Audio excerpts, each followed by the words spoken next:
history as the first head of the Church of England to pray publicly with the pontiff. Charles and Queen Camilla will meet Pope Leo for the first time since he succeeded the late Pope Francis in May. The two-day visit will mark a significant moment in relations between the Catholic Church and the Church of England. The visit coincides with preparations for the Catholic Church's Jubilee year, which is held every 25 years and draws millions of pilgrims to the Vatican. Gold is trading at $4,078.78 an ounce. The rand is at 17.45 to the dollar, 23.26 to the pound, 20.24 to the euro, and Brent crude oil is at $61.32 a barrel. In the Alex Calvin area, we still have those roadworks slowing down traffic. This is on the N3, causing delays in both directions between London Road and the Buccleuch interchange. Also, slow-moving traffic heading towards Bedford View. This is in the Edenvale area on the R24 westbound between Edenvale Road and the Galulis interchange. It's a fine afternoon in Gauteng today. Temperatures have peaked at highs of between 23 and 25 degrees, while Cape Town is also fine with a moderate southeasterly wind at a high of 35 degrees. The top story in EWN this hour, the Gauteng government has announced it will be disbanding the Crime Prevention Warden program, but amapanyaza will undergo training to become provincial traffic officers. EWN, in touch, in tune and independent. For the latest, visit ewn.co.za or download the EWN app. You're with Mandy Wiener on 702. Let's walk the talk. Streaming on the Prime Media Plus app. DSTV channel 856, 92.7 and 106 FM. The Midday Report with Mandy Wiener on 702 and Cape Talk is brought to you by Nedbank Commercial Banking. Think bigger, think Nedbank Commercial Banking. On the show today, the National Police Commissioner visits Westbury after yesterday's teen gang shooting. Senzo Mkunu facing questions from MPs. The investigating officer in the Armand Swart case is at the Madlanga inquiry. Premier Panyaza Lesufi will speak to us about why he is disbanding the Amapanyaza. And inflation increases to 3.4%. All of that over the next hour. The Midday Report with Mandy Wiener. Streaming on the Prime Media Plus app, DSTV channel 856, 92.7 and 106 FM. Good afternoon. Welcome to the Midday Report on 702 and Cape Talk with me, Mandy Wiener. Lots to watch today. Both the Madlanga inquiry and the ad hoc committee underway. And Senzo Mkunu is testifying, but the Armand Swart case very much in the spotlight at the Madlanga inquiry. So we'll take you there. And then that breaking news coming through, that briefing by the Gauteng Premier Panyaza Lesufi. So the exact phrase is, he has clarified the role of the Gauteng traffic wardens at this media briefing. The wardens will cease to exist in the current format. In other words, they've been disbanded. This will be done in a phased approach. They'll now be repurposed to be part of the Gauteng Traffic Police and Special Law Enforcement Unit and other strategic security partners. To do so, they will be subject to extensive and intensive training for the next 18 to 36 months, training which they have not had to be law officers, peace officers. Those who can't qualify for this training will be assigned to municipalities for bylaw enforcement or the provision of security services in various government departments after acquiring the necessary training. So the Amapanyaza concerns were raised about whether they were legal or not, and they have now effectively been disbanded. So we'll speak to Panyaza Lesufi about that a bit later on, but do send me through your WhatsApp voice notes, 072 702 1702, 072 567 1567. Let's start in Westbury. National Police Commissioner General Fani Masemola has been back there again today. And that follows that incident yesterday in which two teenagers, 17 and 19-year-olds, were killed. The other survivors of the shooting are all under 19, and concerns about gang violence in Westbury. 4 other minors in hospital following that incident. So we have heard in the news bulletin from Brigadier from the National Commissioner Fani Masimola, but let's speak now to Brigadier Atlende Mate, spokesperson for the police. Brigadier, good afternoon to you. Thank you very much for your time. What is the concern of the National Commissioner? A very good afternoon, and thank you for the opportunity. I think the first concern and what is disturbing the commissioner is that all those teenagers that were shot yesterday, they're all under the age of 19, the youngest being 13. It tells you that they're school-going kids. They should be in classrooms, but they were not in a classroom. They were in a house, smoking what they call hookah pipe, gambling, and doing all sorts of illegal activities. And what is even more disturbing is that the group that is alleged to have shot them, it's 4 teenagers as well. When we looked at the pictures this morning of the suspects, it's photos that you can't even circulate to ask the public for help, because we have to adhere to the Child Justice Act. We can't publish those photos because all those kids are underage. They're all minors. Sure. So I remember several years ago, the police minister at the time, Becky Cele, going to Westbury. In the past, other national commissioners have gone there as well. This is not a new problem. Do we have a new solution at least? You know, it starts with the community, and that is what the National Commissioner is emphasizing. To say, Westbury community have been complaining for years. We brought in the anti-gang unit, but every time the anti-gang unit does its work, they are then attacked by the very same community. I think there were videos circulating earlier this year where the police attempted to arrest a suspect who was in possession of drugs and a firearm, and the community turned on them. They started stoning them, and the police had to retreat. They couldn't use live ammunition on the very same community. Second incident happened.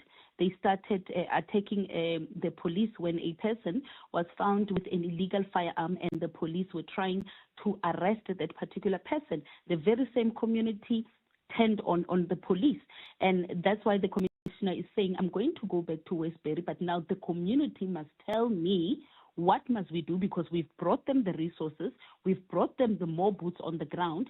They must now tell us how they must be policed, because we are there, we are effecting the arrest. And also his concern is that when we do effect the arrest, people get, these gangsters, they get arrested, you get to court, no one wants to become a witness, or the witnesses don't want to cooperate with the investigating officers, taking down the statements, or even they contradict each other. So what we have noted is that in the Westbury community, they rely on a revenge attack. They don't believe in the court system that people must be convicted. They believe in revenge attack. That's why there's this ongoing violence. But nonetheless, we are still doing our work. There have been a few convictions. We have, I think this year alone, 11 gangsters that have been convicted in Westbury alone. They are spending time in prison. Brigadier, thank you very much. Brigadier Atlende Mate, spokesperson for the police, speaking there about that situation in Westbury. Residents of Westbury, your reaction to that, I'd be interested to hear when she says that it comes down to the community of Westbury and how they've responded to the police. Do send us your WhatsApp voice notes and let us know what your experience has been. The Midday Report with Mandy Wiener on 702 and Cape Talk is brought to you by Nedbank Commercial Banking. See money differently. 12:14 on the Midday Report. So we'll take you to the Madlanga inquiry and to the ad hoc committee in Parliament. We are hoping to speak to Panyaza Lesufi, so we may just break programming at some point to speak to him to try and understand the situation around the Ama Panyaza. But let's start at the Madlanga Commission now in Pretoria. Witness B is on the stand, and Witness B is the investigating officer in that Vereniging case, the Armand Swart case. So we're hearing from the investigating officer. Oren Singh, EWN reporter, has been following that for us. Oren Singh, take us through her testimony and what we've heard. Well, I think most importantly to note at present, Mandy, is this meeting with the head of organised crime in South Africa, Richard Shibiri. She suggests that they were called into a meeting by Major General Shibiri in which he informs the investigators investigating Swart's murder about him being aware of 3 envelopes, one for the prosecutor, one for the investigating officer, and one for the magistrate, And this is in relation to allow the accused arrested for Swart's murder bail. They were currently not out on bail at that stage. And she just says that she believes that this was sort of enticement by the head of organized crime in the country. Why would he bring it to their attention? If he knew that there were envelopes floating around, why would he not launch a possible side investigation, maybe a lifestyle audit on the members or whatever the case is? But she doesn't believe that he should have brought it to their attention, them being juniors in his eyes, that he should have suggested that I know that these envelopes floating around. So that was one of the interesting things that came out of her testimony so far. One of the things that I've been surprised by, Oren, is the minutiae that we're hearing about on specific cases. So it sounds a lot like you're sitting in court and hearing a criminal trial. Part of me feels like surely there's broader issues for the Madlanga inquiry to be looking at. Why are they drilling down into such granular detail when it comes to these specific cases? I think they understand the task at hand, Mandy. And I think they knew when they started that probing the allegations by Mkhonazi wasn't just going to be those allegations. There was going to be a lot more that comes out. And we're seeing that now. The rot within SAPS is big. And we've been speaking about this for the longest of times. We've been saying that SAPS needs to be built up from the ground up and start afresh. And I think the Madlanga Commission and the evidence leaders are understanding that now, that there's a lot going on behind closed doors that we're not aware of. Well, let's take a listen in now. Thank you, Oren Singh, to what's happening there at the moment. And this feed comes from the YouTube feed from the Madlanga inquiry. Can you take us through that process? Yes. When it was a time of disclosure, now we were required to have the original report. And we indeed went to a ballistic lab to seek that report, but unfortunately we couldn't find it still at that office where we were supposed to get it. And then we were taken through a lot of process helped by Kennedy to trying to locate that report. He went as far going to the system now, trying to check where he can get it, and then still he couldn't find it. Subsequently, when he was browsing in the system, something of interest he saw there on that report. He said they can't find now. He was mentioning what is on the system, and he said there's IBIS that is there. When he on a further look, we took interest because now IBIS is the one that was supposed to give us their long-awaited linkages, and then we were like, okay, maybe now we're gonna get the answers. The investigating officer in the Armand Swart case, that Vereeniging assassination, on the stand at the Madlanga inquiry, testifying from a safe house as witness B. So that's what's happening at the Madlanga inquiry. Let's now go to the ad hoc committee in Parliament, where Senzo Mchunu, the police minister, is still facing questions from MPs. Babalo Ndenze, EWN reporter, is there. Babalo, good afternoon to you. The funding of the political killings task team still centre there. Tell us about that. Yes, indeed. The funding of the political killings task team. Senzo Mchunu, the minister, in his earlier testimony, I think last week, Thursday or Friday, mentioned issues around the PFMA and how this task team was also a bit wasteful in terms of money and budget, and how the budget at some point, the CFO had to cut that budget from, I think, about 90 million down to 20 million. Now, there are several issues related to the budget, the different items, the overtime, the laundry costs. Ashley Souls, member of the Patriotic Alliance, actually raising issues around these costs, especially the laundry costs. He focuses on that, which amounts to just maybe over 3,000 rands a month when it's broken down amongst those 100 or so members of the PKTT. So issues around those costs, man, definitely an issue being discussed now. Ashley Souls, still the one that was putting questions to the minister about these costs, also saying that, when he looks at these costs of this PKTT, he can almost agree with the minister's, argument before the portfolio committee, his reasoning around the costs of this team, this national task team, And he says when he listens to the argument, he can almost agree with the minister that this needed to be disbanded.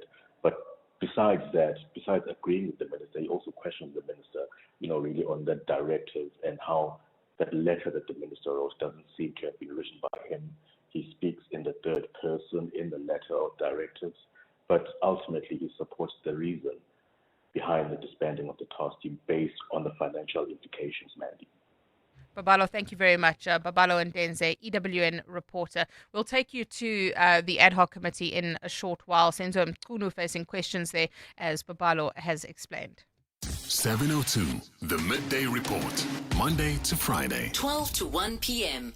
12:20 on the Midday Report, the Gauteng Premier Panyaza Lesufi holding a media briefing earlier today to clarify the role of the Gauteng traffic wardens, announcing they will cease to exist in the current format, and this will be done in a phased approach. The Gauteng Premier joining us now. Premier, good afternoon to you. Thank you very much for your time today. So for clarity's sake, talk us through what exactly will now happen to the Panyaza.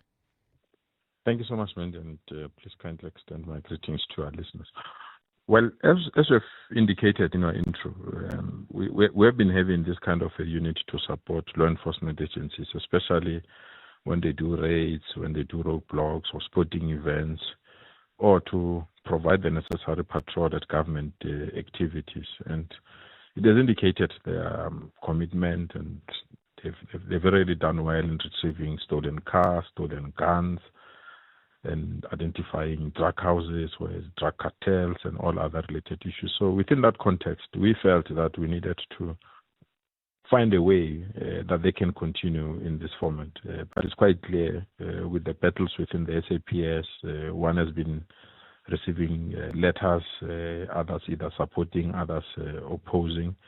And beyond that, we've been sitting in many hearings, either the public protector or legislature processes, and we felt that we just want to concentrate on doing this work rather than find ourselves squabbling with this thing. So the best way is to cease to exist in this format and repurpose them to be the traffic police, which are the mandate of the provincial government, and take them to extensive training for the next 18 to 36 months, and resource them with the necessary skills that are needed for them to execute that particular job. But we'll do that in phases, and in the interim, where those that are not going to go in training immediately, we'll dispose them to certain municipalities. Johannesburg has requested 400 of them to do bylaw enforcement, and I'm in discussion with the executive mayor of Ekurhuleni as well, and we'll also post them in some government departments after getting the necessary training to be security, to do security services. But we also have government departments or institutions that came forward. For example, BMA, the Border Management Agency, has requested almost 100 of them to retrain them, to assist them in some of their border management. Will continue to pay the stipends of these young people. So for us, it's just to repurpose and focus at the task at hand, which is to push back the frontiers of crime in our province. Premier, you mentioned the infighting within the police. How much did this decision, how much of it was informed by the comments made by the KZN Police Commissioner General Nhlanhla Mkhwanazi about the legality of this of the setup? Was it because of that, or was it just a side effect of the war going on in the police? To be quite frank, one was taken aback because there was an interministerial committee consisting of myself, the Minister of Police, and the Minister of Justice. And that's the committee that recommended them to be given peace officer status. And when the announcement by Lieutenant General Mkhwanazi came within either the Matlanga Commission or the other committee, one was personally taken aback because we've invested a lot in supporting the police, to be quite frank, Mandy. For example, we've given police, well, the only province that have done that, 700 new cars. From our own coffers as the provincial government. We have given them 3 helicopters, or at least 3 helicopters for their use. I mean, Gauteng being the way it is, not to have a single helicopter for SAPS, it was just a shame. So we leased 3 helicopters for them. We've installed CCTV cameras that assist them for evidence gathering. So we've invested a lot, but when people cherry pick one thing and don't acknowledge the support that we're providing as if we are operating out of the law, I felt it was very unfortunate, unnecessary, But nevertheless, we don't want to squabble. We really believe that we should focus our energy in fighting crime, hence the decision that we've taken to say, let's reconfigure them, let's take them back to extensive training for almost 36 months. Let's resource them and capacitate them appropriately. They will come back in a new format that will ensure that the fight against crime continues. And if we can check the integrated approach that they've done in also bringing traffic departments from all local authorities, the crime in Gauteng went down in the last quarter by 7.9, indication that indeed we are making a dent. Yes, it's just a drop in an ocean if you check the crime of Gauteng being an epicenter of crime in our country. But at least we are starting to see a drop. So that was the reason why we felt we should enhance rather than squabble. But when people squabble and use platforms that they're utilizing instead of coming directly to us and communicate with us, we said maybe let's not allow ourselves to be distracted. Let's deal with this thing in a manner that will have a long-lasting solution. Premier, the cynical journalist in me immediately thinks that this was an electioneering tactic, that it was never going to be a legal entity in how it was set up, but it was done to garner votes for the election, to have more visible policing on the streets, and now it can be disbanded. Would it not have been possible to give these people proper training, not endanger them by putting them on the road as peace officers? We've seen a number of them being injured, being wounded as well. Can you confidently say that this wasn't an election campaign tactic? It wasn't, and it will never be, because we recruited people even after elections. So if it was electioneering, then we'd have not recruited people after elections. The problem is that our country in a grip of election every 2 years. Maybe people have even forgotten that we had election last year. We're going to have election next year. So whatever that you do, you are damned. If you don't do it, you are damned. And whatever activity, if either you create jobs, opportunities, you recruit people to assist you, will be accused of electioneering. So it's a permanent nature because of the format of elections, the way they're structured in our country. And out of the people that we are talking about, that people claim that they're not trained, go in the exhibit book or exhibit offices and check the guns that they've retrieved without them being armed. Check the drugs they've retrieved. Check the weapons or the cars they've retrieved. And check the syndicates that they've stopped. And check the infrastructure they've protected. I mean, we were under the grip of cable theft in this province. It's literally almost gone. Our street lights, the traffic lights were literally vandalized every week. That has stopped. So this is the kind of work that they've done.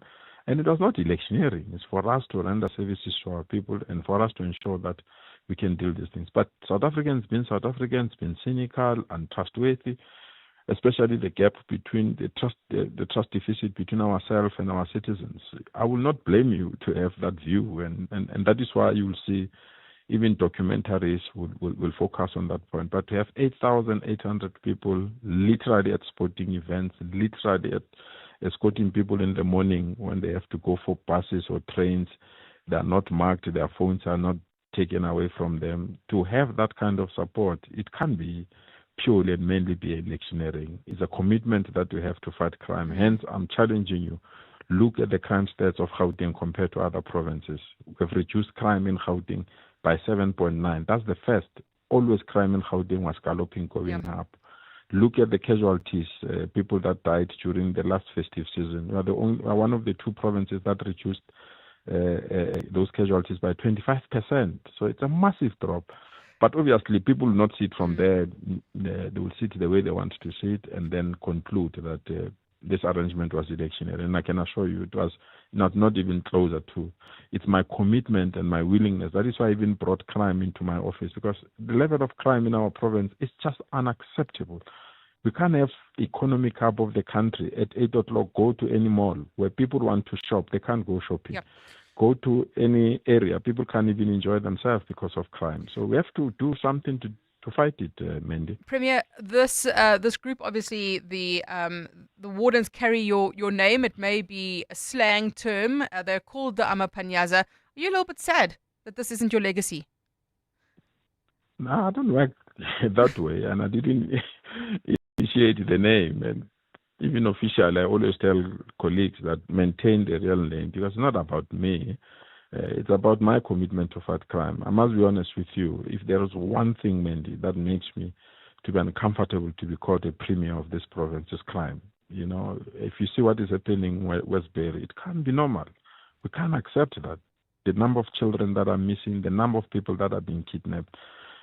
We can't say we have a country, we have a province as the economic hub of the country. I'm even worried that we are hosting a G20 and we don't want people that come here to be marked, to be killed, to be kidnapped. So to me, it's about that. My name and then the slang name about the unit, it's one of those things, man.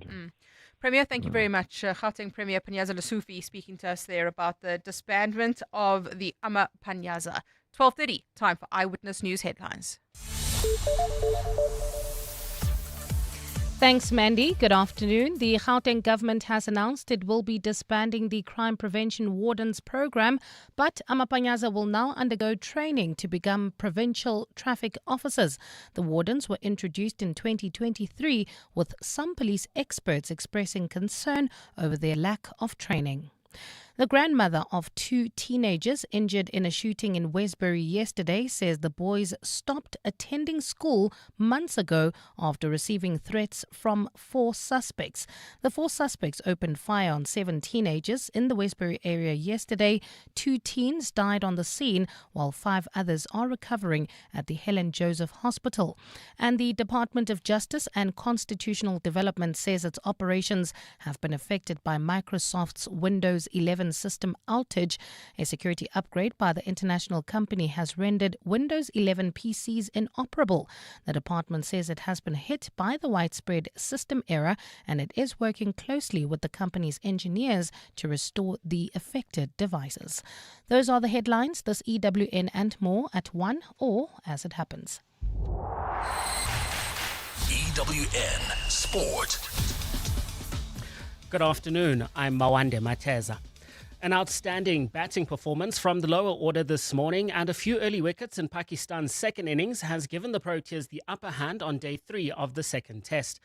98-run last wicket stand between Senyoran Mutusami and Kagiso Rabada helped South Africa post 404 all out.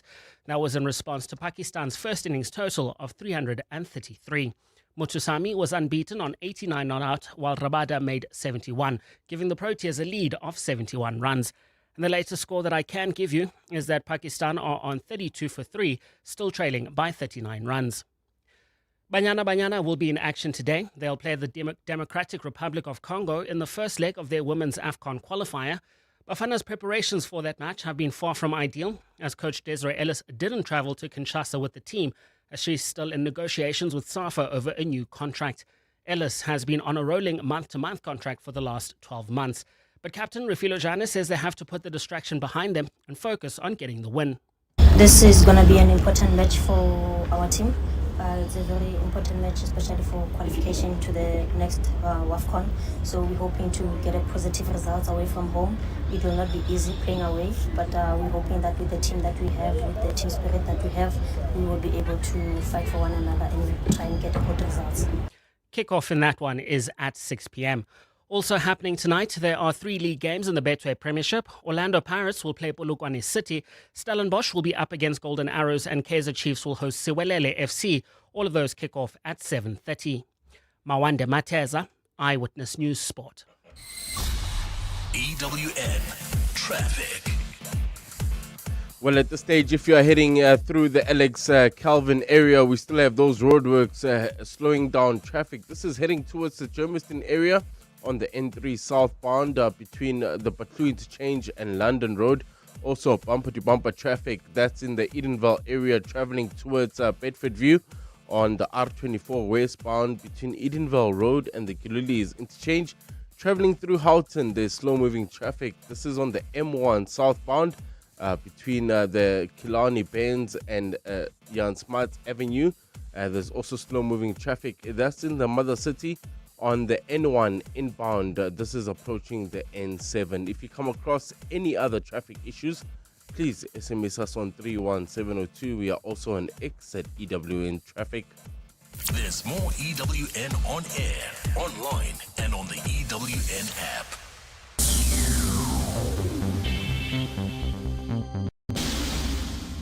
Real growth needs more than just banking, and Nedbank Commercial Banking is your growth partner. Their team of industry experts understand your business and its potential, offering insight to help you see opportunity where others see obstacles. Because when you can see what others don't, you can do what others can't. Think bigger. Think Nedbank Commercial Banking. See money differently. Nedbank is a licensed FSP and registered credit provider. T's and C's apply. The South African Future Trust Summit returns on 5 and 6 November at the Sandton Convention Centre in partnership with Standard Bank and 702. Expect higher stakes, bolder ideas and bigger names. Hear from Grace Andrews, creator entrepreneur, former brand director for Stephen Bartlett and the Diary of a CEO. Experience the Big Pitch finals where South Africa's brightest startups compete live for $1 million in funding. Get your tickets at summit.southafricanfuturetrust.org. Rent up, food up, electricity up, everything up, up, up. Except demos at Motor Select. This Friday and Saturday only, we're bringing prices down on demo models from leading brands. Trade your car in and get up to 100,000 Rand trade-in assist in our Demo Deal Dash. 2 days only. Visit SA's largest dealer network at motorselect.co.za to shop our demo range. The Outsurance pointsmen know that every car on the road carries a story. There's a car with a shift worker making his way home and daydreaming about his next career move, his next chapter. The Outsurance pointsmen know it's not just a car in traffic, it's a possible light bulb moment that could change someone's life. Every story is different and every story matters. That's why the Outsurance pointsmen have been doing what they do since 2005 in proud partnership with 702. Outsurance is a licensed insurer and FSP. WhatsApp Mandy on 072 702 1702. Afternoon, Mandy. Eventually, Gauteng Premier has come to his senses and disbanded this crime prevention unit called Amapanyaza because he has realized now that it is a costly exercise, unsustainable. It was rushed more than anything, a mere political move, rather than it being strategic to the overall crime prevention efforts in Gauteng. So let them go. Hi, Mandy. It's Mr. T here. There we go again, Mr. Lisufi. He fogged schools for nothing during, COVID, costing us a lot of money. Now he goes and train people, illegally so because there was no structure that accommodates these people. Now that he realized he cannot retrospectively feed them into the system, he's trying, again, things that, he's not supposed to be doing. We will patch them here, we'll patch them there. Damn, we are so tired of this guy. Hi, Mandy. I'd like to remain anonymous. I'm a service provider for one of the departments in Gauteng, and it has come to my attention and my colleagues that that they've halted and they've stopped outsourcing. So that means now going forward, they'll be insourcing services. So I just want, and without consulting us or briefing us. So I just want to find out what's going to happen to our current employees that are working for us. And with the inception of the Mapanyaza, are the Mapanyaza going to take over from my current employees, or what's going to happen? And besides, with business as well, what's going to happen to us since Panyaza has decided to insource instead of outsource? Thank you very much. Concerns there about the disbandment of the Amapanyaza and the implications. He has set that out, but I'm sure we will need to get more clarity on it. Thank you. Konke says, beautiful words from the Premier about crime. Create jobs. That's all. Then you would have halved the problem. Jobs, jobs, jobs, Mr. Premier. Thank you, Mandy. Thank you to Brett for those lovely, kind words about me. Thank you. And then Sybil, hi. He says they've stopped cable theft and robots being out where. And then Snowy says, Mandy, the situation in Westbury is not as simple as the Brigadier is putting. I'm originally from Westbury and go there weekly to visit family. The issues of Westbury is that of many townships who have thousands of youth either unemployed or living in homes with very little resources, and drug dealers target and lure the youth to operate in their drug corners. Thank you very much. Lots of WhatsApp messages coming through. 702. The Midday Report with Mandy Wiener. Let's walk the talk. So you may have seen this video going viral pretty much, showing a group of Milnerton High School pupils assaulting a fellow pupil. Lots of very strong reaction to that. Police have confirmed a case of assault is being investigated. The Western Cape Education Department also confirming an investigation is underway. Protest also expected there. Carlo Peterson, EWN reporter, is following that story for us. So Carlo, bring us up to speed. What is the status of this case and what do we know about it? Yes, good afternoon, Mandy. So the latest that we have now is that precautionary suspension letters have been issued to 8 of those Milnerton High School learners who allegedly were involved in assaulting one of their peers, as seen in that video. The facts that we have so far is that the school governing body approved that precautionary suspension. There are at least 2 other learners who were allegedly assaulted during the same incident. Like you said, SAPS is investigating the matter. A case of assault with intent to cause grievous bodily harm is being investigated, and SAPS saying that arrests could also follow. And then, of course, the Western Cape Education Department confirmed the school's disciplinary process.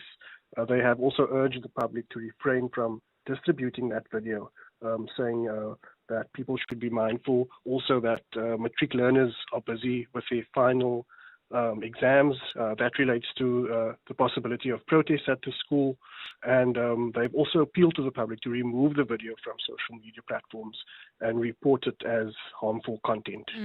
What do we know about the situation of the child who was actually assaulted? Has his family said anything? So from what we've gathered so far from a source close to the family of that 16-year-old victim in the video, is that this group of boys had been bullying learners at the school for more than a year now. They are said to be in the school's under-18 rugby first team, and prior to this incident, which happened on Friday last week, they had lost the rugby match quite badly and were laughed at by some of the learners, and the rugby players then identified the victims in the alleged assault, and the video that followed is a result of that. Worrying. Carlo, thank you very much. Carlo Peterson, EWN reporter, speaking to us about that. I've just watched that video. I understand the concerns around why it's still online. It would be good to have it removed, but unfortunately it's such a difficult thing to do once the horse is bolted when it comes to social media. But at least raising some very, very important questions about the behavior, and good to see action being taken there.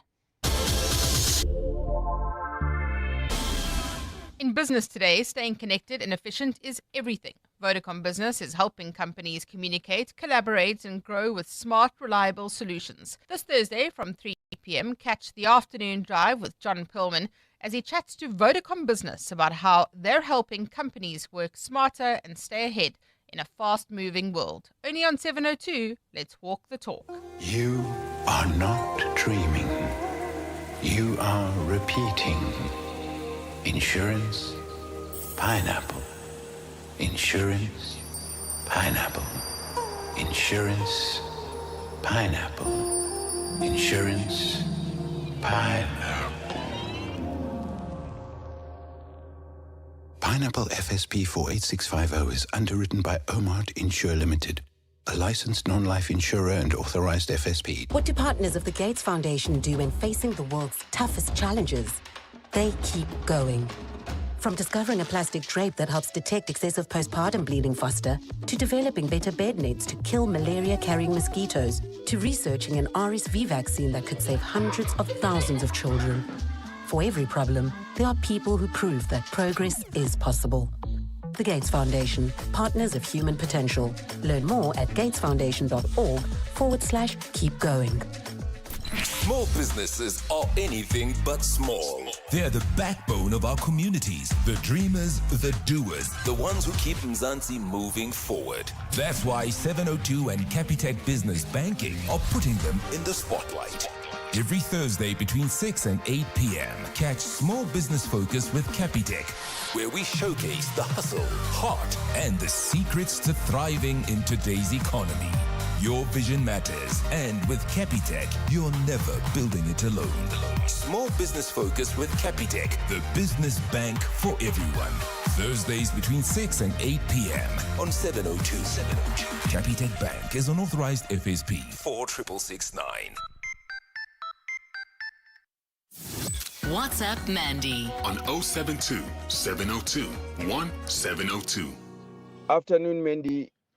Me, I've got a problem with these mapanyazas going to be municipal what. Because these people, they were hired from the ANC meetings or youth leagues or whatever, but it's mostly ANC. If they feel like the Gauteng needs something like police or whatever, let them just open the post, let everybody apply. Let's just start afresh. I mean, we've been fighting that these people were not hired properly, what. Now they're just getting promotions or whatever the case may be, but I don't think this is fair. Maremo Soshanguve. Yeah, so I had a problem with this from the outset. It's like, what qualifies you to be a warden? And now it fast tracks you into actually going through the training you should have gone through to be the warden in the first place. Because many of these people are now going into traffic police in the province. As you heard, they're also going to be border control. Some of them will be security guards at government departments. Look, I think as long as you're creating jobs, it's fine. But if it's sheltered employment and we're paying people and we're just bloating the civil service further for work that we don't actually need, I think that is a real worry. The Midday Report with Mandy Wiener is brought to you by Nedbank Commercial Banking. See money differently. Now, if you listen to the show regularly, you'll know that one of my favorite things to do when the inflation data comes out is to look at food and beverage prices, particularly over the last year. So Stats SA releasing inflation numbers today. We'll speak about that. But they've done this fabulous graph of the biggest changes in food and beverage prices over the last year, September 2025 versus September 2024. What is the one item of food that has increased the most? Beetroot. Beetroot has gone up 39.9% and then followed by stewing beef, beef steak, and beef mince, and then pumpkin up 17.9%. So if you have a salad that goes with your braai of steak or whatever it might be, that is a beetroot and pumpkin salad, you're in trouble. Think otherwise. Patrick Kelly is the Chief Director for Price Statistics at Stats SA. Patrick, good afternoon to you. Thank you very much for your time. Firstly, inflation up to 3.4% year on year. What is driving that? Well, you've mentioned food as a key factor, and certainly that is keeping inflation at the sort of levels that we are seeing at the moment. So food inflation, it did actually come down a little bit to 4.5% from 5.2% in August. The other key factor or category that is keeping inflation at slightly these levels is housing. Aside from the big tariff increases that we do see in July, we also brought in the results of our latest rental survey.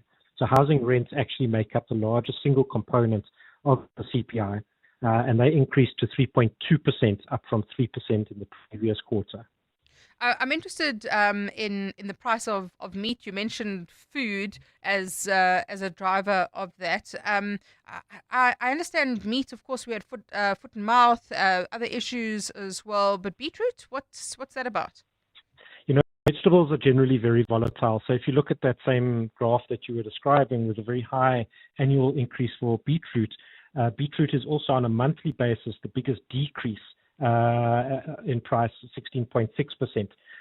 So we do see vegetables and fruit having these very big seasonal changes in price. You mentioned the rental report. What else do we know about that? What other data has it revealed? Well, in particular, we see townhouse rentals increasing quite significantly, so up 5.4%. That compares to the 4.1 that we saw and the average of 3.2. So certainly townhouse rentals escalating a lot quicker. What we do as well with the rentals is we look at what would, if you're an owner occupier of your own house and you were theoretically to rent it out, what would the cost be as a substitute, for example, measuring bond costs or other costs that homeowners might have. That was up 3% from a 2.5% in the previous quarter. Patrick, thank you so much. Patrick Kelly, Chief Director for Price Statistics at Stats SA, speaking to us there about the consumer price inflation rising to 3.4%. Remember, the SARB saying they want to keep it at 3%. So what does that mean for you and me? What you're hearing isn't a traffic accident. It's not panic braking. It's our amazing car-stopping 40th birthday deals. For a limited time only, Auto & General is offering great savings with our 40th birthday Ruby deals. Celebrate with us by visiting autogen.co.za for great personal and business car insurance savings. Auto & General, never not there. Auto & General is a licensed non-life insurer and FSP. T's and C's online. Offer available for a limited time only. Tata Punch, take me there. To the ground clearance that lets you rise up to every adventure. Where your infotainment touchscreen connects to your next move. To the store lit by bold LED tail lamps. Whatever there is, wherever there is, let the all-new Tata Punch take you there. From only 244,900. T's and C's apply. Ta-ta-ta-ta. The milk steamer was loud. So loud that Lungi heard hot milk instead of oat milk. It was bad. So bad. The milk didn't really sit right with the lactose intolerant customer. It was bad. So bad. Too bad they didn't have Yoko Counter. With Yoko Printer, orders flow straight to the barista. So good. Yoko Counter. Super simple POS and payments in one. No contracts, no hidden costs. Do you live in an estate, complex, or sectional title scheme? The Community Schemes Ombud Service invites you to the Seesaw Sindaba 2025 on the 23rd and 24th of October at the Canvas Riversands Fourways. Join the Minister of Human Settlements, Thembi Simelane, alongside government officials, industry experts, and key stakeholders as we explore the future of harmonious living in estates. Register today on seesaws.org.za or on our social media platforms. And now, it's back to Mandy Wiener on the Midday Report. This is 702. Let's walk the talk.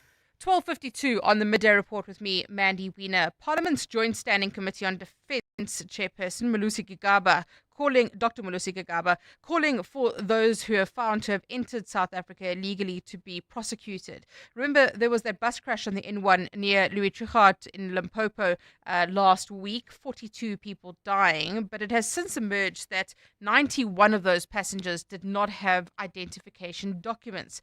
We're joined now by Dr. Malusi Gigaba to speak about this.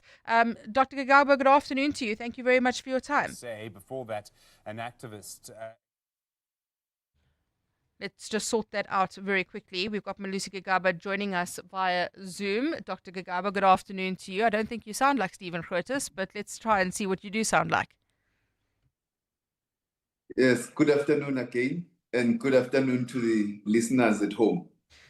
You have raised concerns about those people who are found to be illegally in South Africa. You are particularly concerned about what we found on this particular bus accident, but it's a much broader concern, I imagine. It's a much broader concern. It's about the ability of not only the National Defence Force, but other agencies that operate as part of the integrated port management system to maintain the territorial integrity of our country, to prevent the entry into South Africa of undocumented people who have no authorization to do so, to encourage everyone who seeks to enter South Africa to enter through recognized ports of entry, and to regulate the movement of the people in and out of the country. Therefore, to ensure that those who have entered the country illegally without requisite documents are therefore held accountable through the existing legal enforcement mechanisms. But the issue that we have raised is that on the one hand, you have a challenge all around South Africa's borders, not only in Limpopo, but in KZN, in the Eastern Cape, and in all other provinces. You have challenges with regard to the capability of the National Defence Force to undertake this responsibility, given the insufficient support in terms of equipment and human resources which they have.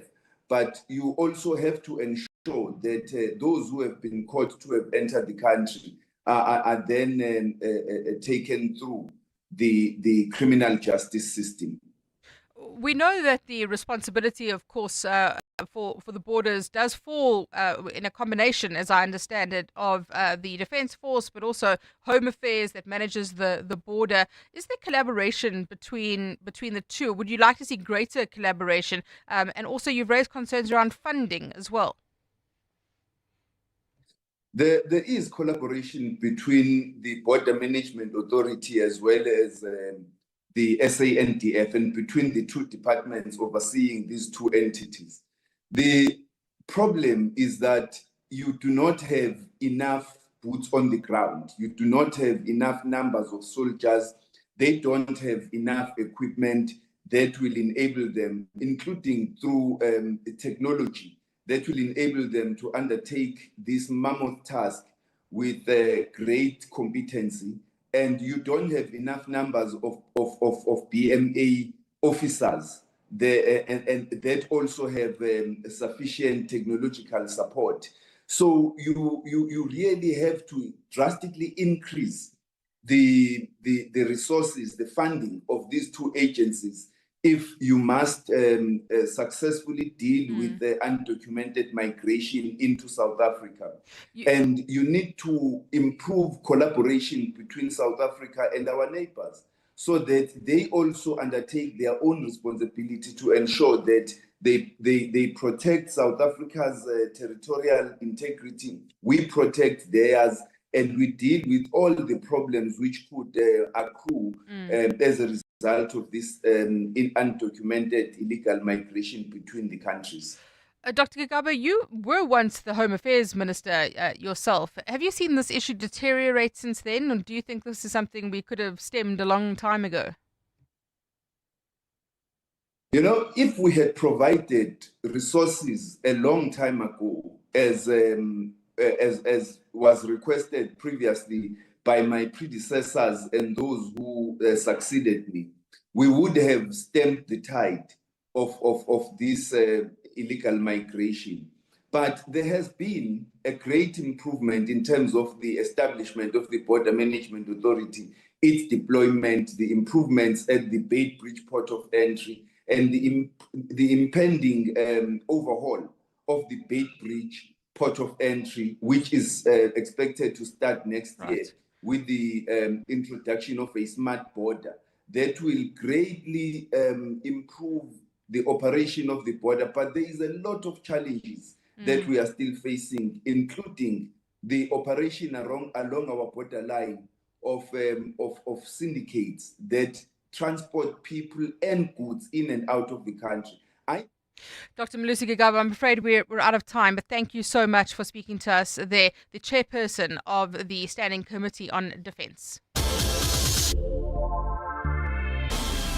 Real growth needs more than just banking, and Nedbank Commercial Banking is your growth partner. Their team of industry experts understand your business and its potential, offering insight to help you see opportunity where others see obstacles. Because when you can see what others don't, you can do what others can't. Think bigger. Think Nedbank Commercial Banking. See money differently. Nedbank is a licensed FSP and registered credit provider. T's and C's apply. Turning 18 means we're used to taking on any challenge, like a boersoekevrou, and realizing that the only bakkies that matter played for the Springboks. We've been there, providing Mzansi with a bakkie that gives more performance and endurance. Celebrate 18 years of more with the P300 LS from only 5,999 per month. Visit gwm.co.za for T's and C's and to book a test drive. GWM. Go with more. Brought to you by GWM Finance, a division of Westbank, an authorized financial services and registered credit provider. Dreaming of a tropical escape? World Leisure Holidays has your ticket to paradise with exclusive getaways to the Indian Ocean Islands. From the beaches of Mauritius and the Maldives to the charm of Madagascar, Seychelles, Zanzibar, and more, your dream destination awaits. Take advantage of early bird specials and pay stay offers. Call 011-285-2500 and mention 702 for a mystery discount. Or follow us on social media or contact your nearest travel professional. Start planning your escape today. T's and C's apply. The Outsurance pointsmen know that every car on the road carries a story. Like the eager beaver driving to meet the woman of his dreams. Butterflies in his stomach, GPS on full volume. He checks his hair for the 7th time. The Outsurance pointsmen know it's not just a car in traffic. It's a possible love story on the move. Every story is different and every story matters. That's why the Outsurance pointsmen have been doing what they do since 2005 in proud partnership with 702. Outsurance is a licensed insurer and FSP. The Midday Report. Thank you very much for joining us. The Midday Report with Mandy Wiener on 702 and Cape Talk was brought to you by Nedbank Commercial Banking. Think bigger. Think Nedbank Commercial Banking at 1 o'clock. This is EWN. The Gauteng government to disband crime prevention wardens program, and Ramaphosa will be strengthening bilateral relations with Indonesia.